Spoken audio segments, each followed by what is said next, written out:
안녕하세요. 저는 올해로 30살인 여자입니다. 결혼해서 6년 동안 함께 살았던 남편과 시댁의 냉장고 밑에서 살았었는데 드디어 그 생활에서 벗어나 새로운 시작을 하게 되었어요. 그동안 불같은 성미로 인해 시댁 식구들로부터 모든 압박을 받았는데 이제서야 미련 없이 시원하고 상쾌한 기분입니다. 요즘엔 소화가 정말 잘 되는데 돌아서면 배가 고프고 몇 년째 복용하던 소화제도 끊을 수 있을 만큼 건강해졌어요. 속을 태웠던 결혼 생활 한번 들어보세요. 남편과 저는 10년 전에 처음 만나 동료로 일했어요. 오늘 처음 마케팅 부서로 출근한 김설라입니다. 잘 부탁드립니다. 아, 소나 씨 자리는 중원 씨 옆자리예요. 중원 씨가요? 그래도 우리 회사의 입사 선배니까 선아 씨 좀 챙겨주세요. 알겠습니다. 잘 부탁드립니다. 선배님, 저야말로 잘 부탁해요. 그는 딱 봐도 깔끔하고 구김살 하나 없어 보이는 고생이라고 태어나 한 번도 해본 적 없을 것 같은 그런 남자였어요. 그도 그럴 것이 사회초년생이 차고 다니기엔 꽤나 비싸 보이는 시계가 그의 손목에 휘둘려 있었거든요. 시선을 빼앗기 충분했죠. 선 씨는 손이 빨라서 그런가 일도 금방 배우네요. 아니에요. 중원 시간 잘 알려준 덕분이죠. 오늘 끝나고 약속 없으면 맥주 한잔 하러 어때요? 좋아요. 깔끔한데 여유롭기까지 한 그의 모습에서 알 수 없는 매력을 느낄 수 있었어요. 호의가 싫어한다고는 안 했어요. 선원 씨는 만나는 사람이 없어요. 금요일인데 왜 약속도 없이 저랑 같이 있어요? 아, 그러게요. 아직 좋은 사람을 못 찾았어요. 주변에 좋은 분 있으면 소개해 주세요. 아, 진짜요? 잠시만요. 핸드폰으로 좀 찾아볼게요. 저 엄청 기다려요. 저만 믿어요. 기다렸다는 듯 핸드폰 연락처를 뒤지는 그의 모습에 왠지 머리가 서운함과 섭섭함이 밀려오더군요. 아, 찾았다. 여기다. 그는 저에게 소개해줄 사람을 찾은 듯 핸드폰 액정을 쓱 저에게 밀어 넘겼어요. 전에서 서운한 마음을 누르며 그의 핸드폰을 바라고요. 그리고 놀라고 말았죠. 이 사람은 중원잖아요. 을 봐도 선아 씨랑 잘 어울릴 거야. 괜찮은 놈이 없다고요. 선아 씨가 너무 아까워서. 그래서 전해드리고 싶은데 어때요? 우리는 회사 동료로 만나 연인 사이로 발전했어요. 아, 나는 많이 기다렸지. 얼른 타 오빠 차를 바꿨어. 아, 전에 타던 차는 아버지가 타던 거를 물려받은 건데 이제 좀 익숙해져서 엄마가 새 차를 사주셨어. 나랑 잘 어울린다고 생각하지 않니? 아, 네, 잘 어울려요. 그의 여유한 모습에는 모두 이유가 있었어요. 내가 사회생활을 한 지 3년밖에 안 됐는데 사회초년생에게 외제차는 꿈도 꿀 수 없는 게 되겠죠. 그는 겉으로는 풍요로워 보이고 여유로운 집안에서 자란 일종의 부잣집 아들이었어요. 손사래를 치며 자기네는 부자도 아니라며 말하기도 했지만 시골 작은 식당집 막내딸인 저에 비하면 대단한 일이라고 생각해. 그날은 그지가 없었어요. 어느 날 언제나처럼 회사에서 일하고 있는 중이었는데 시골에 계신 엄마로부터 연락이 왔습니다. 여보세요, 엄마. 지금 회사에 있어요. 급한 일이 아니면 나중에 연락해주세요. 엄마는 울음소리가 들리고 있었다. 엄마, 무슨 일 있어요? 무슨 일이란 말입니까? 엄마는 말했습니다. 아빠가 쓰러졌어요. 아침에 일찍 나가려고 창고로 나가던 사람이 마당에 쓰러져 있어요. 어찌하면 좋을지 모르겠어요. 엄마, 지금 내려갈게요. 조금만 기다려주세요. 알았어요. 조금이라도 빨리 내려오세요. 급히 옷을 갈아입고 회사를 뛰쳐나왔습니다. 이미 아래에는 큰 오빠가 도착해 있었습니다. 작은 오빠가 엄마 곁을 지키고 있었고 우리 가족 앞에 나타난 노인 모습은 처참하게 보였다. 오빠가 아빠의 수술이 잘 되었다고 언급했고 아빠가 언제 눈을 뜨게 될지 물었다. 아버지의 수술은 잘 되었고 이제 나중에 경과를 지켜봐야 할 것 같지만 그래도 아버지는 금방 눈을 뜰 것이라 걱정하지 않아도 된다고 말했다. 아버지는 강한 분이기 때문에 경색으로 쓰러질 정도로 약해지지 않은 것이 어떻게든 다행이었다. 하지만 벽장을 보러 가는 길에 쓰러져서 시간이 많이 흐른 후에 엄마가 발걸음 소리를 들은 후에야 살려내는데 성공했다고 말했다. 그러나 시간이 지체되었기 때문에 이후 발생할 수 있는 후유증에 대해서는 의사들도 확답을 줄 수 없다고 했고 결국 아버지는 더 이상 펜을 쓰지 못할 것이라고 말했다. 나는 그의 고향에서 홀로 남아서 병원 간호와 엄마를 위해 생각하게 된다. 주말마다 열의를 제쳐두고 고향으로 발길을 옮길 수밖에 없었어요. 서하야, 어제도 야근하고 오늘도 바로 내려가는 게 피곤해. 내가 데려다 줄 게 아니야. 오빠도 어제 야근했잖아. 주말이라 내 데이트도 못해서 미안한데 오빠한테도 편하게 쉬어야 해. 데이트는 나중에 하면 돼. 마음. 고생해서 그런지 요즘 자기 살도 많이 빠지고 옆에서 보기 안쓰러워서. 그래, 그래도 우리 집 일이란데 오빠까지 신경 쓰게 할 수 없어. 아, 그렇게 말하지 마. 서운하다. 아니 그렇잖아. 우리 아빠 이인데 오빠한테 부담 줄 수 없지? 우리가 결혼할 사이도 아니고 사귀는 사이인데 오빠한테 부담 주기 싫어. 선아야, 그렇다면 우리 이제 그만 만나자 뭐. 갑자기 왜 그래요? 우리 이젠 만나고 헤어지고 그런 것이 아니라 그냥 함께 살아가요. 제가 아버님과의 업무도 그러고 너 혼자서 모든 것을 감당하는 게 힘들다는 걸 옆에서 지켜볼 때가 많이 힘들었어요. 그래서 나는 내 곁에서 같이 감당해 줄게요. 그동안 우리 집에 기둥처럼 서서 견고한 지주로 남아있던 아버지의 병원 비교는 상상조차 할 수 없을 정도였어요. 그래서 다른 가족들에 비해 나는 무척이나 고통을 받았고 그런 내 상황을 곁에서 지켜보며 내가 아니면서도 불안해하는 모습을 보며 그의 마음을 잘못 이해하고 있었나 봅니다. 하지만 결혼 신청을 하게 되었고 긴 고민 끝에 그의 청혼을 받아들였지만 사랑과 이해만으로 이루어진 결혼은 쉽게 성립되지 않았어요. 결혼해 보신 분들이라면 잘 아시겠지만 가족 사이에 이루어지는 만남은 저와 우리 집 가족 간의 만남처럼 아주 간단한 것이 아니었어요. 생각하지 않았던 그의 부모님은 열렬히 반대하기 시작했어요. 정원이에게 들은 바로는 아버님이 병원에 계신다고 하셨네요. 근래 갑자기 건강이 안 좋아지셨다고 해요. 그 병명이 어떻게 되나요? 심근경색이래요. 뭐라고? 심혈관 질환은 유전적이라고 하던데요. 아가씨도 검진을 받아봤다고 해요. 유전력이 없대요. 아, 경험이 없어서 검사까지 아직인가요? 아니, 결혼하겠다는 아가씨가 어느 집대를 끊으려고 아주 겁이 없네.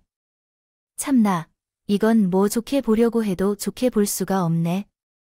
요즘 결혼하기 전에 건강검진은 소견서는 기본 중에 기본 아닌가요? 어디 서울에서도 이미지 좋은 집도 아닌데요. 아내 죄송해요. 제가 미처 준비를 못했습니다. 엄마, 나도 선아내한테 건강검서 주지도 않았어요. 아니, 아직 인사도 못 들었다고요. 그 집이랑 우리 집이랑 같아요. 우리 집에 만자가 있었어 하다못해 열아. 당뇨 환자가 있었냐고. 이게 다 없이 사는 사람들이 걸리는 병 아니야? 그게 왜 미래에 태어날 내 손주한테 그런 유전자가 심겨져 나와야 돼? 아니, 엄마, 지금이 무슨 조선 시대예요? 그리고 고조 할머니도 암으로 돌아가셨다면요. 무슨 우리 집만 깨끗한 척, 순혈통인 척 말씀을 하세요. 어머 얘 말하는 것 좀 봐. 아가씨 하나 잘못 만나더니 아주 사리분배를 못하는구나. 아, 오빠 왜 그래? 그만해, 아가씨. 지금 어디서 반말을 해? 해요. 둘이 있을 때 몰라도 결혼 허락받겠다고 와서는 어른들 앞에서 오빠라고 반말이나 찍찍하고 그게 경우에 맞다고 생각해요. 우리 집에 인사드리러 간다고 할 때 그쪽 어머님이 가르치지 않아서 보냈어요. 아버지야 오늘 내일은 경황이 없다고 쳐도 어머니는 멀쩡하잖아. 제가 입을 뒤집어서 그만 뇌를 끼쳤습니다. 가방이나 노력이라도 해야지. 이건 뭐 분수도 모르고 그렇다고 양심이 있길래 사람은 이렇게 격이 맞는 사람끼리 어울려 살아야 되는데 말이지. 아, 선아야, 가자.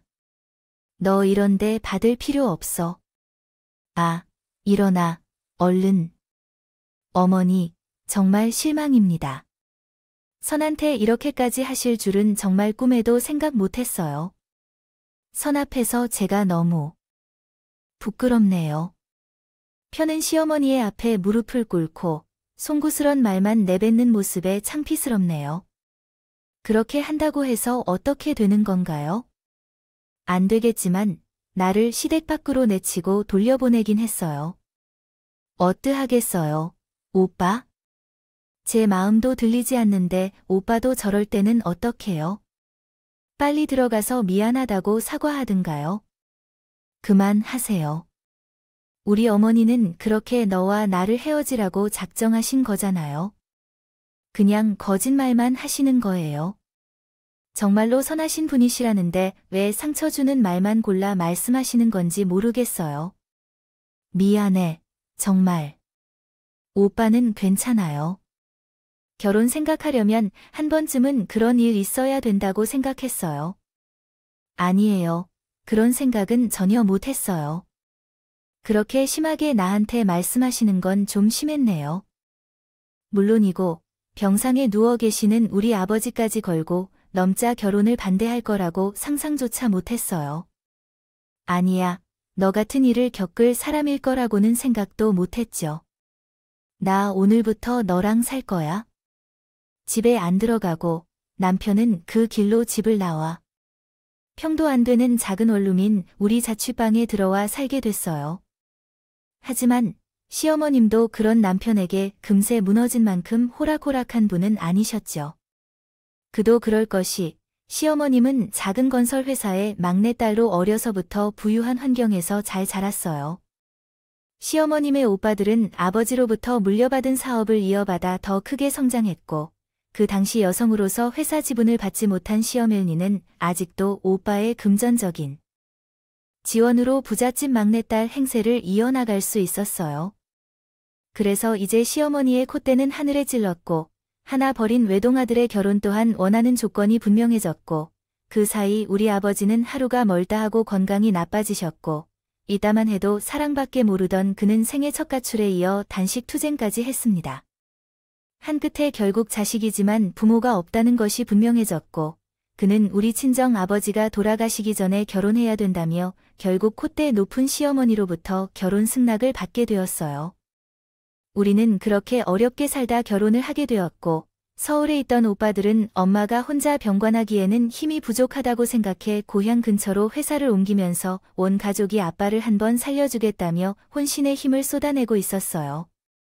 그러던 어느 날 남편이 말했어. 자기야, 나 이직하려고 너? 갑자기 왜 큰 삼촌 회사가 있잖아. 거기로 들어가려고 일하고 많이 다르지 않아? 그게 무슨 골이 타라는 말이야? 이렇게 가서 다시 배우면 되고 내 머리에 금방 배우지. 아니, 삼촌이 엊그제 전화해서는 자기 좀 도와달라는 거야. 아니, 자기 아들도 있고 한데 왜 굳이 나한테 연락을 해서 도와달라고 하겠어? 자기, 이게 무슨 의미인지 모르겠어. 무슨 의미인데? 그야 나를 후계자로 생각하시는 거지. 그게 말이 돼? 삼촌 댁에 아들도 둘이나 있고 딸도 있는데 조카인 자기를 왜 해? 그거야말로 이제라도 챙겨주려는 거지. 그리고 뭐 아주 확실한 건 아닌데. 삼촌이 말하는 바에 따르면 다른 사람들도 시선을 끌고 이사를 했던 것으로 보아 나도 한 3에서 4년 안에 이사를 해야 할 것 같아요. 이사를 빨리 하라는 이유는 내 위치가 후계자로서 바로 회사를 운영할 기회를 받게 될 것이라고 생각하기 때문입니다. 이사한다면 회사 경영을 배우게 될 거라는 얘기가 나왔지만 나는 사람들을 이끌어가기 위해서는 그 사이에서 인정받고 시동을 걸라고 하는 큰 의미인 것 같아요. 어쨌든 잘 생각해봐. 이 문제는 생각하고 결정할 게 아니라 기회임을 이해해야 할 것 같아요. 남편은 이미 이사에 대해 호탕하게 말하며, 물론 남편이 업무를 처리하지 못하는 사람은 아니지만 제목을 가지지 않는 사람도 아니라서 이직으로 인해 큰 걱정은 없었어요. 그래도 불구하고 꿈꾸는 장밋빛 미래가 저에게 썩 납득이 되지 않았어요. 아니, 누가 열심히 농사에 일군 땅을 제 식구들에게 넘겨주면서 몇 달이 지나 조카에게 넘겨줄 거려.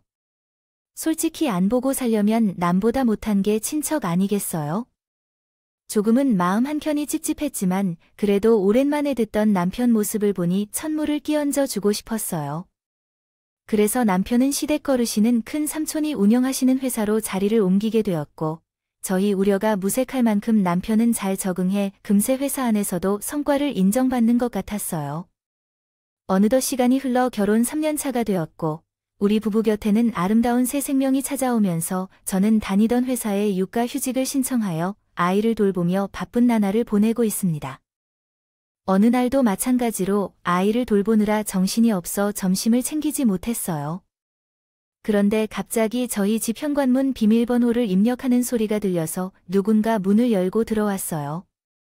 그것은 제 남편이었고, 지금 시간에 왜 그렇게 이상한 일을 하고 있는 거냐고 물으니까, 처음으로 내 속이 뒤집혀서 더는 회사에 가지 못하겠어, 라며 대답했어요.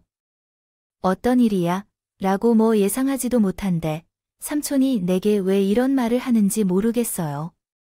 결국 왜 그런지 말을 해야 할지 모르겠죠. 아니, 그게 무슨 일인데? 라며 추가 질문했지만 그 자식이 MBA 학위를 따서 돌아왔다고 해서 내가 줄 것으로 약속한 이사 자리를 그냥 주려는 거라는 거야. 그 말에 그 작은 자식이 회사 운영에 어떤 영향을 끼치겠어? 그런데 그 이사 자리를 덜컥 주려는 게 무슨 뜻이야? 라고 생각해보니 당장 삼촌에게 가서 정확한 이유를 따져보기로 했어요. 뭐 하시는 건가? 그 자녀가 결혼을 꼭 해야 한다는 얘기를 들었는데 무슨 물산 집 딸이라고 하는 거야? 하지만 결혼을 하려면 어떻게 집을 가져야 하나 부친 없이 결혼을 해야 한다고. 나도 자식이 있는데 그것을 이해해 주세요. 내가 어떻게 그것을 이해해? 어버이께 보여도 못 본다면 어떻게 그것을 이해하겠니? 남편은 분에 참지 못하고 씩씩하게 거리를 걷다가 자신의 처지를 한탄하며 불평을 하면 갑자기 내게 우리 친정 아버지가 운영하시는 식당은 어떻게 할 건지 묻는 말을 시작했어. 혹시 장 가게 말인가? 그것은 형제가 나중에 모두 상속받을 거야?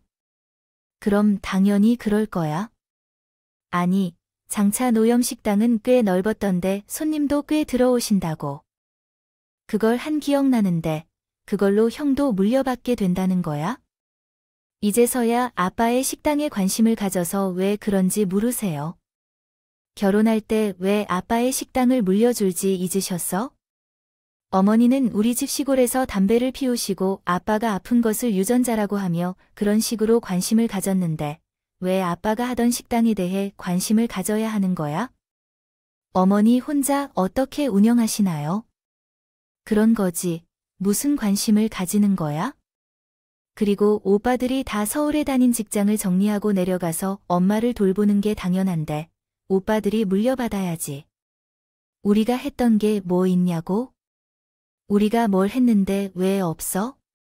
그렇게 우리 집에서 반대하더라도 내가 들고 일어서 결혼한 게 한 것이야. 거지와 형들이 아빠가 갑자기 사정이 좋지 않아서 겸사겸사 정리하고 내려왔는데 이것만으로 아들들을 우선적으로 다룬다면 이 시대에 맞지 않을 거예요. 요즘에는 아들, 딸 차별하지 않아요. 우리 어머니 때는 저희 부모님이 3남매가 태어나기 전부터 시장에서 장사하시면서 해장국집을 운영하셨다. 미천한 사마마을 어귀에서 남은 부지를 구입하여 70평 정도의 가게를 짓고 저희 집 생계를 책임졌던 아빠가 건강했을 때는 음식 맛이 좋아서 서울에서도 인기를 끌 정도였습니다. 또한 인산이 날 정도로 주말에는 자리가 없어서 사람들이 밖에서 대기할 정도였고 재범 배출도 잘 되었어요. 그러던 중 몇 년 전 아버지가 쓰러지셨을 때 작은 오빠가 엄마 곁을 지키며 식당 업무를 이어받았는데 덕분에 예전만 못하더라도 몇십 년 동안 꾸준한 단골 손님들 덕분에 그나마 먹을 수 있었어요. 사실 우리의 친오빠들도 서울에서 꽤나 안정된 회사에서 일하며 자리를 잡은 덕분에 부모님의 가게에 대한 관심은 없었지만 아버지가 회복되기 위해 열심히 지켜보면서 오빠들이 희생하는 것을 알아서 남편에게는 부모님을 지키기 위해 거짓말을 했던 게 사실입니다. 왜냐하면 그의 분노가 저희 친정 식당으로 향하기에는 참으로 찝찝하기 때문이었거든요. 현재 작은 오빠가 엄마를 돕는 데 있어서 있고 만약에 문제가 생기면 큰 오빠도 옆에 있으니까 둘이 함께 운영할 수 있겠지요. 당신은 그 분야에 대해 아무것도 몰라서요. 근데 어떻게 당신한테 넘겨야 할지 답답한 소리를 하네. 운영이 회사에서 며칠 전에 언급한 형님들보다 몇 년 더 다닌 내가 운영단 직전까지 높이 올라간 것을 봐. 그리고 세상에서 당연한 건 어디에나 있다고 생각해. 모든 것은 경쟁이야. 가족, 사이조차 빼놓을 수 없는 법칙이라는 것을 알아? 그런 식으로 우물쭈물하다간 내처럼 모든 것을 잃을 거야? 빼앗긴다기보다는 뺏길 일을 말이야. 애초에 우리 것도 아닌 건데. 그래서 당신 회사는 어떻게 할 거라고 생각해? 어쨌든 지금 당장 포기해버릴 순 없지. 관련된 상의도 없이 그냥 기분에 따라 확정하면 우리가 생활비를 어떻게 부담할지 알겠어? 나도 현재 유가 휴직 중이고 월급도 적게 들어오는데 그런 취급을 받으면서 거기서 어떻게 해야 한다는 말이야. 자존심에 상하게 그 자식 밑에서 일하라고 그게 말이나 된다고 생각해. 지금 당신의 자존심이 먼저잖아. 태어난 지 100일도 안 된 우리 아이가 문제지 분유값, 기저귀 값에 돈 들어갈 리 천지인데 아빠가 되어서 그렇게 회사를 관두면 어떡해? 아니, 내가 뭐 평생 쉬겠어. 그동안 열심히 일해왔으니까 나도 잠깐 쉬면서 충전해야지. 그래야 다시 일어나서 우리 가족 책임질 거잖아. 물론 남편의 말도 맞았어요. 그건 누구보다 열심히 일한 남편이니까 남편의 푸념도 이해할 수 있잖아. 억지로 허리띠를 졸라매고 남편을 기다려주기로 했어. 하지만 남편은 한 달이 지나도 반년이 지나도록 취직할 생각이 없는 것 같아. 서주에 틀어박혀 매일 컴퓨터를 이리저리 두들기다 바빴어요. 그러던 중 어느 날 남편이 종자 돈이 어디 있냐고 물으면서 아주 좋은 아이템이 있다며 사업을 해보자고 하더군요. 자기야, 어디 숨겨둔 돈 없을까? 우리가 그런 돈이 어디 있나요? 곧 있으면 당신 퇴직금까지 다 써가는데. 아니, 내가 진짜 좋은 사업 아이템이 있어서. 그래, 사업 아이템. 사업은 무슨 사업이야? 그냥 안정적으로 다시 회사나 찾아봐. 사업은 아무나 하는 것이 아니라고 알아? 나처럼 유능한 사람이 언제까지 남 밑에서 일해야 하나? 나도 내 일을 해야 될 거야. 백날 첫날부터 남 일 시키는 건 우리 평생 이렇게 살다가 인생 끝나는 거야. 돈 벌 재능이 있는데. 억울하지도 않아. 재능이 있으면 뭐해? 당장 그 재능을 실현시킬 돈이 없는데 정신 좀 차려. 여보, 돈이야 뭐 없으면 빌리면 되지. 요즘 세상에선 돈을 빌리는 것이 능력이라고. 누가 돈을 준비해서 우리에게 빌려주려고 기다리고 있는단다. 우리 집 있잖아. 그거 담보로 은행에서 대출 받으면 되지. 여보, 정신 좀 차려. 우리 애도 있는데 집 담보로 대출 받다 잘못되면, 잘못되기라도 하면 그럼 우리 다 길바닥에 나가는 거야. 아직 시작도 안 했는데 무슨 길바닥에 나가는 소리부터 해? 그리고 뭐, 나라고 집 담보로 대출 받고 싶어서 그래? 아니, 누구나 친정에서 돈을 싸들고 온다는데 내가 뭐 그럴 뒷배들을 가진 가문이 있길래 그러니? 꼴랑이 집이 전부인데 그러니 뭐 나라고 별 수 있어. 집이라도 은행에 맡기고 돈 나올 구멍을 파보는 거지 뭐. 이게 다 우리 집이 가난해서 그렇다는 거야? 지금 당신이 못하는 걸 우리 집 때문 탓하는 거냐고. 아이 말이 그렇다는 거지. 탓은 무슨 탓이야. 당신, 그거 다 자격 없는 짓이며 됐어.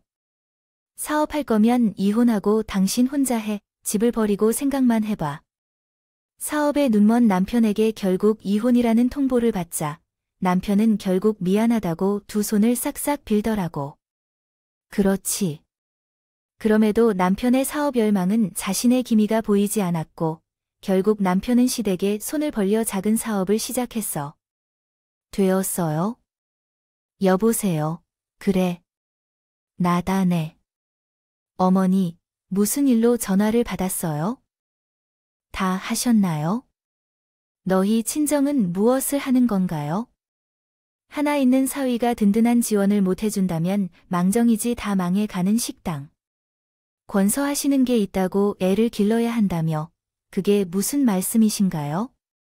우리 종원이가 누구인가 혼자 잘 살겠다고 사업하는 게 아니고 단지 처자식을 잘 먹고 잘 살게 하려는데 하지 못해서 돈 몇 천을 주는 것도 아깝다고 해요. 그 식당을 팔면 그것조차도 안 나온다고 하는데 어머니께서 무슨 오해가 있는 것 같으신데요. 식당은 우리 부모님의 몫이고 우리에게 아니다. 당장 식당을 정리하면 우리 아버지의 병원비를 어떻게 내고 우리 어머니는 무엇을 먹고 사시나요? 그 나이를 먹듯이 가지고 있는 것이 목적이기 때문에 그 식당을 하나인 것이 말이 될까요? 정말 어떻게 살아왔길래 60을 넘어서도 살아계신지요? 가진 재산이 모두 낡아빠진 식당인지 사람은 젊을 때나 노노할 때나 주머니에 돈이 있는 경우 존중받고 목소리를 높여 살아가는 것입니다. 가족이 이렇게 어려울 때 어떻게 해야 할까요? 나도 내 아들을 도와야지. 너희의 생계를 도와줄 것을 약속해 줬는데. 알아요. 시어머니는 남편이 사업 자금을 대주신 것을 기억하고 싶었는지 그래서 나의 목소리도 싫어하셨던 분이 전화를 걸어서 저희 친정을 욕하셨죠. 그런데 티마도 없는 남편은 사장으로 타고난 천부적 자질을 가졌기 때문에 사업이 딱 맞을 것이라고 생각했어요. 남편의 마음이 정말인지 사업이 일일이 성장하고 하루하루 국가를 대표해서 해외로 나가는 생활이 오히려 현존적인 것 같아요. 안 될까 하며 한숨을 쉬며 밥이로써 뭔가 나를 본래 다 가야 돼 제발 오빠 길 위하는 불을 다 켜구고 근모 빠져 포자 활짝 벌겋게 탕고 있는 나 도적체로 산삼혈아 아란농가 일갈며산과 대라는 선지였지만 나이는 유작게 여던 피성하려면조다 전 그래야 경넉해 할 졸람이네요 샵. 멍이 자잡철을 하고 혈몽과 여러 중보임 얻고 각오의 기분이 모은 어마노를 질있는 외들러이에게 가지나그위 환말 비쳐 마려 사산이 알고 하하셔요이 경고근 요그 이의원이 목조름 천송을로 가는 선수요분을 이만요 믿는 조보이를 박어라. 불거색조물 천지고요 말처를 가는 석사는 아니다. 요의 조보농가이로 그라 보하되 농길져라. 생하이여 목을 흥금을 을를 세가요 원홍이에간 그리고 있다하여 마르이 상모지 밭이 장나임 되느 외에 두지 않아은 지녀는 것은 없으요유주를 게을 재성리를 하게 해 발로 하마리는 임센내게 노르그 농신과 건된이 나고 생요가교요 카 자우길들 신들 부문기하간 하 적이다 대좀능 그럴리 아파생 당임 하라내는 나도 윗갈장자그지른가 내에 드레러 제처사 되롱 하은 기임한 말제 니가니다 시레라드라 영이문에 함는 신의 니 나라를 실 아도도요. 살아 있나요? 뭐, 당신, 그게 무슨 말이에요? 아니, 그게 아니고 여기도 현재 상황은 제가 없으면 안 되는 그런 상황이에요. 막 몇십억이 왔다 갔다 하는 중이라 제가 자리를 떠날 수가 없네요. 당신, 어이가 없네요. 우리 아버지가 돌아가시길 생겼다는데 말이라도 당장 가겠다고 못할 망정해요. 언제까지 살아 계시겠어요? 장인은 위독한 게 뭐예요?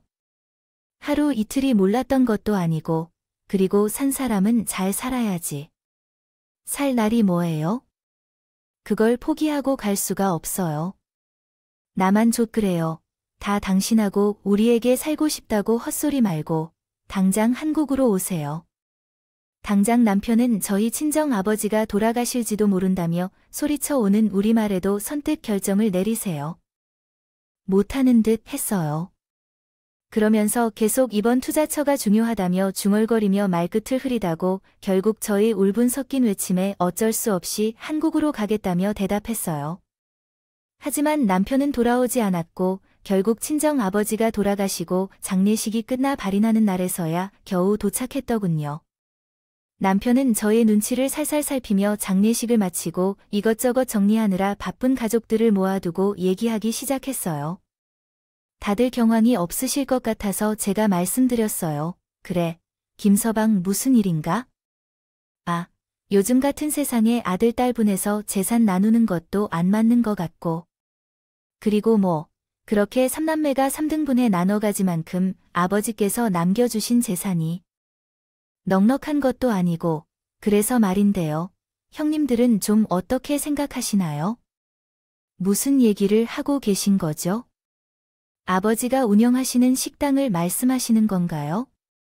자네, 아무래도 남아있는 건 식당뿐이니까요. 식당에 관한 얘기를 하지 않을 수는 없을 거예요.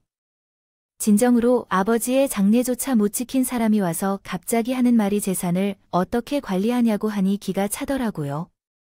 나나 손자나 둘 다 식당에는 흥미가 없어요.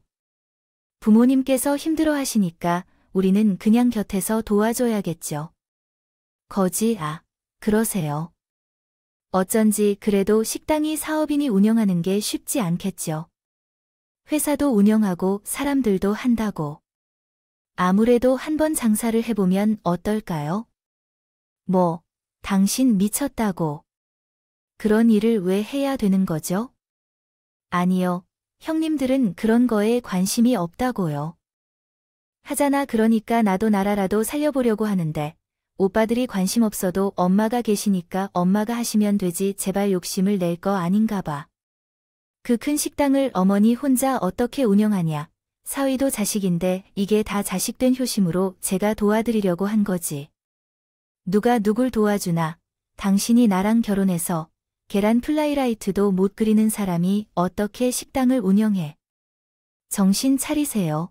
여기야 요리야. 자기가 어머니한테 전수 받으면 되는 거고 제가 운영 사업을 하는 거지. 각자 잘하는 거 하면서 시너지를 내면 되는 거지. 어떻게 요리부터 사업까지 다 할 수 있겠어요? 됐어. 헛소리 마세요. 엄마, 우리 가게는 필요 없어요. 엄마도 그간 아빠 병간호 하느라 수고 많았으니까 식당을. 생각하지 말고 그냥 식당을 팔아서 엄마 노후 자금으로 사용하면 어떨까요? 아니라고 말 좀 해봐. 식당 형님들은 근데 받을 사람이 관심도 없다고 하는데 왜 당신이 계속 나서 있어? 피곤해. 운전도 제대로 해. 당신은 그 식당 내가 하는 게 그렇게 아깝다고? 그래서 이러는 거야? 당신이야말로 나한테 거짓말까지 하면서 그래서 얼마 하지도 않은 친정 재산을 당신 형제들에게 주려고 지키고 싶었던 거 아니야? 거짓말? 무슨 거짓말? 당신이야말로 식당이 그렇게 탐이 난다고 고작 얼마 하지도 않는 게 팔아서 우리 엄마 노후 자금으로 사용하면 되지. 장례식도 안 온 사람이 그게 탐이 나서 가족들 앞에서 그래? 내가 뭐 돌아가실 줄 알고 출장 갔어? 무슨 나를 후레 자식으로 만들어요? 당신은 전화했을 때 그때만 왔어도 아빠를 임종도 지키고 장례식장도 지켰을 거 아니야. 근데 당신이 투자를 받겠다고 욕심을 부려서 가지 않았잖아. 근데 뭐, 이제 와서 식당 운영 돌아가신 아빠가 기가 차서 일어나겠어. 마누라가 돼서 부부가 서로 돕지 못할 망정. 친정 재산이라고 선 딱 긋고 서서 당신 정말 독해. 당신은 하던 일이나 제대로 해 적성에 맞는다는 그 사업이나 하라고 아빠 병원비도 조의금으로 간신을 막았어. 이제 남은 거라면 식당밖에는 없는 엄마한테 그걸 그렇게 뺏고 싶냐?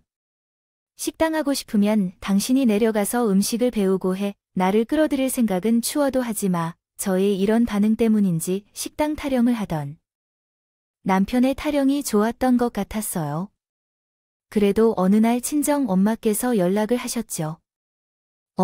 엄마. 무슨 일이야? 아니, 오늘 김서방이 왔다 갔다 했어. 김서방이? 왜 너도 모르고 있었던 거야? 아침에 회사 간다고 나간 사람이 거길 왜 갔는데? 갔다가. 하도 바빠서 생각도 안 하는데 그런 사람이 와서는 가게를 매출이고 뭐고 이것저것 묻더라고. 그래서 엄마가 다 말해줬어. 가족끼리 숨기고 말고 할 게 뭐 있어. 그리고 어차피 그간 내 아빠 평가 후에 하느라 가게도 잘 못 열어서 매출도 없어. 그냥 입에 풀칠할 정도지. 그래서 그런지 김서방이 엄청 서운한 얼굴로 나가더라. 보는데 내가 다 미안할. 정말로 그런 정도였다고요. 결국 남편은 저를 몰래 우리 친정 식당에 방문해서 상황을 확인했는데 예상했던 것보다 매출이 더 소소하고 실망스러웠습니다. 그래서 실망을 감추지 못하고 뒤로 돌아서야 했어요. 얼마나 오래 기다렸는지를 엄마가 민망해할 정도로 남편의 실망한 모습을 보며 정말로 마음이 뚝 떨어졌습니다. 결국 남편이 화를 낼 때까지 기다린 후 나는 오랜 시간 간호를 하며 쇠약해진 친정 어머니를 돌보겠다는 준비를 해서 아기와 함께 친정으로 내려왔어요. 결혼 후 친정 어머니와 함께 지내는 것은 생각보다 의미 있는 경험이었어요. 이를 통해 남편에게 지쳤던 마음이 점차 어떤 친정으로 바로 향하게 되었죠. 우리 모녀는 이전처럼 아빠와 함께 멀리 나가는 것은 생각조차 못한 채 병원에 머무르고 있었는데 마침내 제대로 된 딸로서 역할을 맡게 되었습니다. 한번 해보려는 나는 난생 처음 친정 엄마를 모시고 서울 나들이를 다니다 보니 정말 알맞게 적응하셨어요. 그래서 남편에 대한 빈자리를 두 모녀가 함께 채워나갈 수 있었어요. 그러던 중 어느 날 엄마가 꿈에서 뒤숭숭해져 남편이 좋아하는 반찬을 전달하겠다며 연락 없이 서울로 찾아왔어요. 선아야, 엄마가 지금 서울에 있는데 터미널로 나올 수 있어? 갑자기 왜 서울에 왔는지? 그건 아니고 어젯밤 꿈에서 뒤숭숭해서 김서방도 걱정하고 너도 걱정돼서 겸사겸사 왔어. 에이, 무슨 일이 있을지 알고 싶은데 어떤 일이 있었는지 말해줄래? 아무 일 없으면 좋겠고 멍이를 올리는 길에 김서방이 좋아하는 반찬도 좀 해왔는데 이거 주고 가면? 그래. 무거운 건 알겠는데 반찬까지 알았어요. 금방 갈게요. 근데 친정 엄마 꿈이 맞기라도 했던 걸까요? 친정 엄마를 마중 나가려는 차 아이의 어린이집에서 록이 왔어요. 아이가 장난감을 했지요. 지금 병원에 갔다고 합니다. 말이죠. 저는 놀란 마음에 곧장 아이가 있는 병원으로 갔고 결국 남편에게 친정엄마가 지금 고속버스 터미널에 있으니 모시러 가라고 도움을 청할 수밖에 없었어요. 여보, 지금 엄마 터미널에 와 계시거든. 당신이 좀 가봐. 아니야, 내가 지금 어떻게 가? 나 회사인데 내가 갈 수 있으면 갔지. 애가 다쳤다고 하잖아. 내 몸이 아픈데 그럼 어떡해? 엄마가 당신 좋아하는 반찬까지 만들어서 그 무거운 걸 바리바리 싸들고 와왔는데 아니요. 장모님이 사전에 말도 없이 불쑥 찾아오시면 어떡하죠? 여기가 어디인 줄 시골처럼 아시겠나요? 그러면 어떡하죠? 이미 오셨는데 다음번 연락하고 오라고 할 테니까 얼른 지금 당장 가봐야 할 거예요. 엄마께 기다리지 말고. 남편은 한참을 바쁜데 왜 연락도 안 하고 오셔서 이렇게 불편하게 하냐고 궁시렁궁시렁 하다 결국 업무 미팅이 있다며 좋은 핑계를 만들어 친정 엄마를 모시러 가지 않은 채 전화를 끊었어요. 결국 친정 엄마는 아버지가 아이 치료를 마칠 때까지 고속터미널에서 기다렸는데 결국 저는 아픈 아이가 없고 도착했기에 만날 수 있었죠. 엄마 미안해. 오래 기다리게 해서. 아휴. 손 씻고 들어가서 계시던 게 어째서 나와 계십니까? 아니에요. 방금 나왔어요. 바쁜데 굳이요. 내가 갑자기 나타나서 너희들이 정신없이 할 것 같다고 엄마가 말했다. 미안해. 그게 무슨 뜻이야? 엄마가 누구에게 피해를 주었어?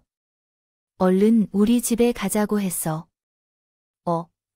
엄마가 내려가야 해. 내일은 식당도 열어야 되고 반찬만 주고 가려고 온 거야. 이미 표도 예약했어. 그래도 내일 그냥 식당을 하루 쉬고 우리 집에서 쉬다가.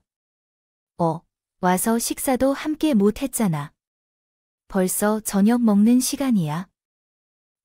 남편이 올 거라고 해서 기대했지만 결국 사위가 오지 않는 것을 보고 눈치를 살피자 친정 엄마는 한석 후 본가로 돌아가겠다고 하셨어.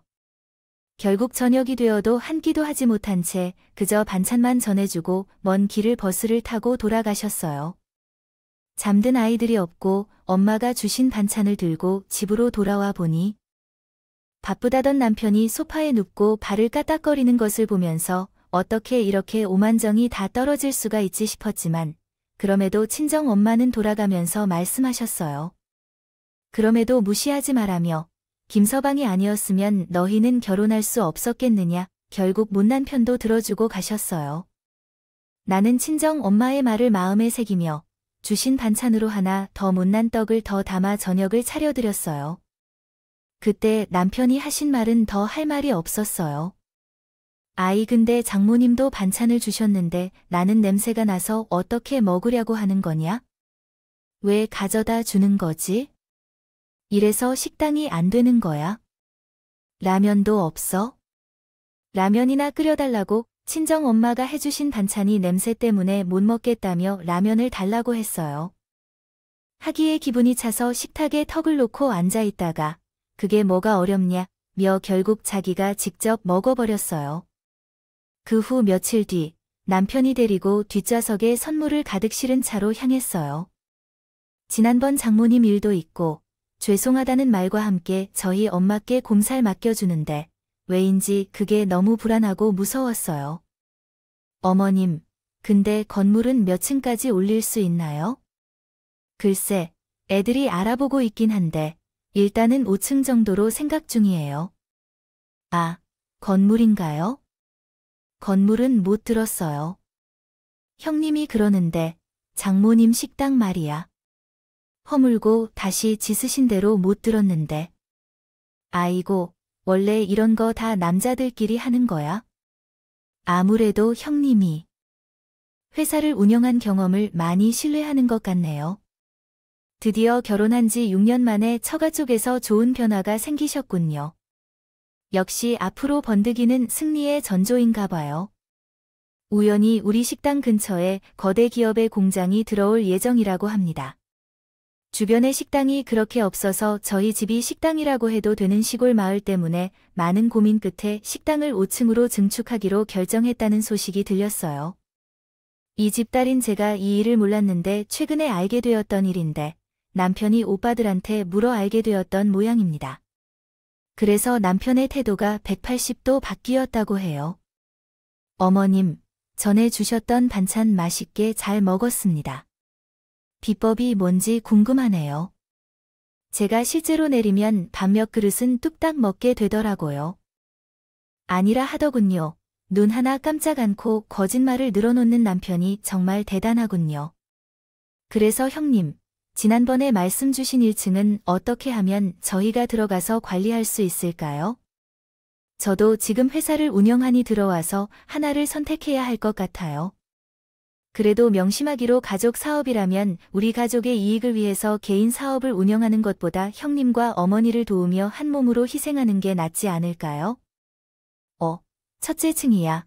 김서방 아니라 존중하며 미리 제사를 지내자는 거네요. 형님의 말씀이 섭섭하게 들리네요. 부부는 일심동체서로나 앞이 제 아이예요. 안 그래요?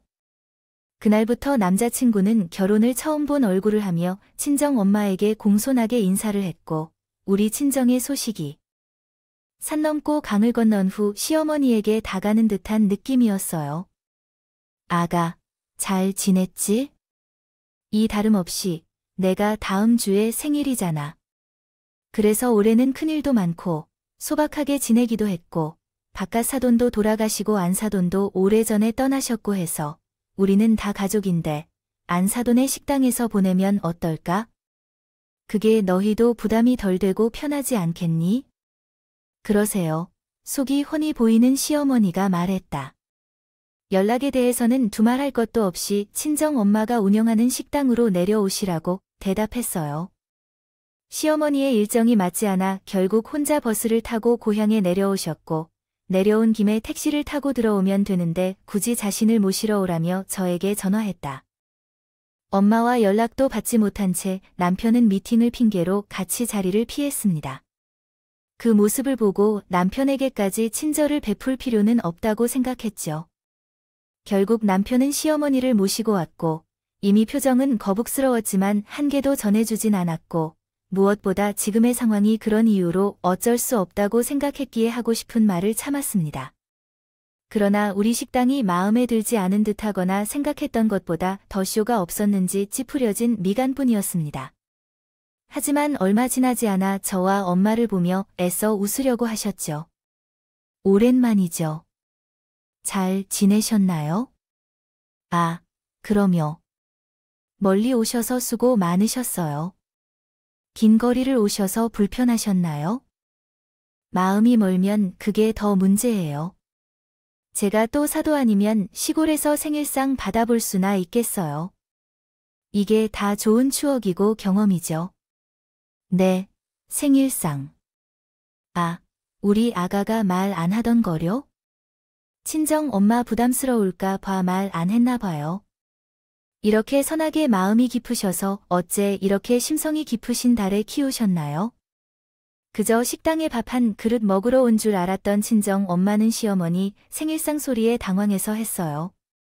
그래서 친정 엄마는 급하게 제가 있는 주방으로 와 버렸어요. 아니, 생일상이 아니에요. 이걸 어쩌지?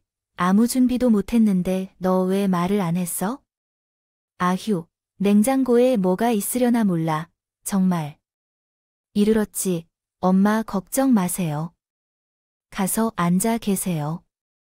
내가 모두 준비했으니 언제든지 준비를 마칠 수 있도록 하셔야 합니다. 아, 간이 떨어지는 줄 알았네요. 놀란 친정 엄마를 진정시키고 뒤이어 시어머니의 생일상을 준비했습니다. 그리고 나가 버렸죠. 잠시 후 시어머님은 제 생일상을 보고 당황을 감추지 못하셨죠. 예. 이게 뭐예요? 이거 생일상이라니. 지금 부푹 꺼진 라면이 제 생일상인가요? 아니, 정확히 말하면 제 생일상이 부러졌었어요. 왜 이런 소리를 하죠? 제 생일상이 뭐가 문제인다고요? 지금 이 혼란스러운 상황을 어떻게 설명하면 좋을지 모르겠어요. 술을 마셨나 봐. 아니요, 저 완전 깔끔해요. 사실 이런 사안이 발생한 것은 처음이에요. 부모님과 함께 생활하면서 이 순간이 제 삶 중에서 가장 괜찮았다는 말이에요. 왜냐면 이 날은 엄마와 함께한 날이거든. 먼 시골에서 만든 반찬보다 라면이 더 맛있다고 하길래 어머님도 아들하고 입이 똑같으시네요. 저희 집에서 만든 음식은 냄새가 나서 드실 수 없을 것 같아서 이걸로 준비했는데 마지막 생신상치고 너무 소박하네요. 뭐라고 다 드시고 가실 때 어머니 아들도 데리고 가세요. 저희 집 얼마 안 되는 재산에 눈이 멀어서 침을 질질 흘리는 것을 보면 안 좋네요. 그럼 더는 분리를 만들지 않기 위해 최소한의 며느리 도리로서 마지막 생일상을 차려드렸고 그 모습을 믿을 수 없는 것 같아서 놀란 남편은 잠시 후 정신이 들었을 때 이게 뭐 하는 짓이냐 고 고래고래 소리를 쳤더군요.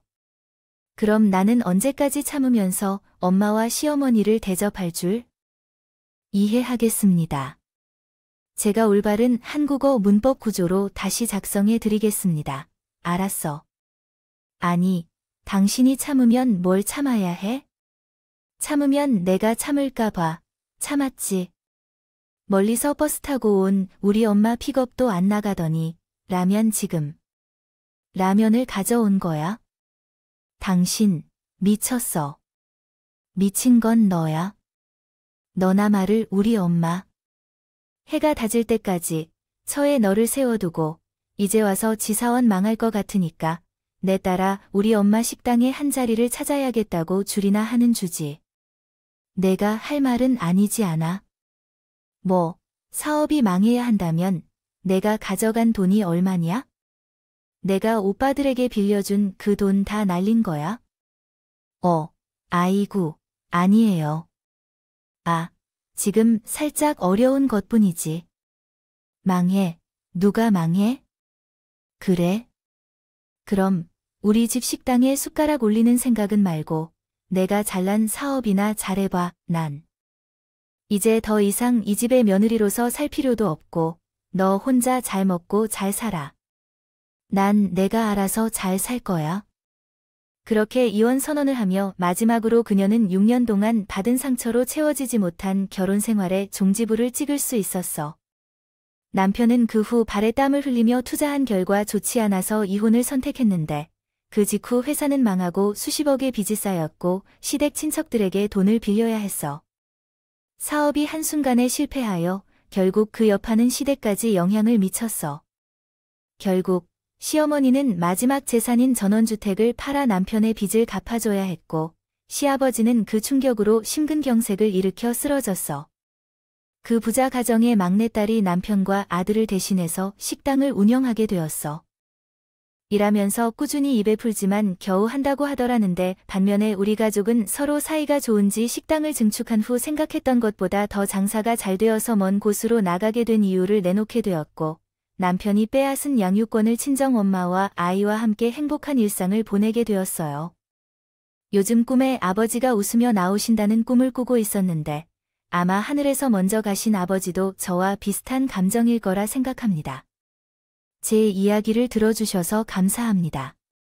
오늘도 저희 채널에 와주셔서 감사드립니다. 더 좋은 이야기로 찾아뵙겠습니다.